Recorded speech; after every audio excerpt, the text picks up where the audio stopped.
Καλησπέρα σας.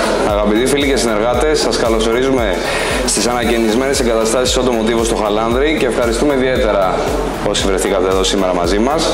Αυτή τη στιγμή βρισκόμαστε στη νέα έκθεση οχημάτων Exam, όπου στον πρώτο όροφο βρίσκονται τα γραφεία της εισαγωγικής εταιρείας Micromotivo, νέο μέλος του γκρουπ εταιρεών της Automotivo. Η πλούσια εμπειρία μας στη γαλλική τεχνολογία διασφαλίζουν υπηρεσίες που διεπνέονται από σεβασμό στη γαλλική φινέτσα και αξιοπιστία.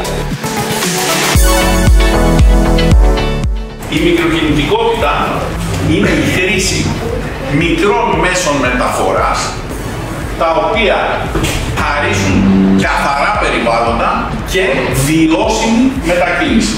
Φυσικά, κατ' επιλογή υπάρχει ABS. Το πελατολόγιο μας είναι ενεργά άτομα που δεν έχουν δίπλωμα ή που τους έχει αφαιρεθεί για κάποιο λόγο.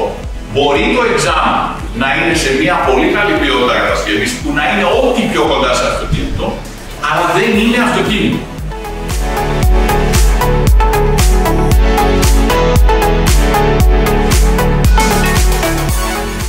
Γι' αυτό έτσι και εμείς κάθε χρόνο κοιτάμε να φέρουμε κάποιες ευκαιρίες και για μας και για εσάς. Αξιόπιστα αυτοκίνητα, τα Exam, τους εξής ο κύριος Ναμίλος και ο κύριος Τρομπούκης. Γαλλικά αυτοκίνητα, 40 χρόνια στη Γαλλία. Είναι κάτι ασφαλές, το οποίο θα έχετε κέρδος, θα μπορείτε να το χρησιμοποιήσετε, γιατί όλα αυτά τα οχήματα δεν είναι μόνο για την μικροκινητικότητα μέσα στην πόλη και στα νησιά, είναι για αυτοκίνητα για τον επαγγελματία.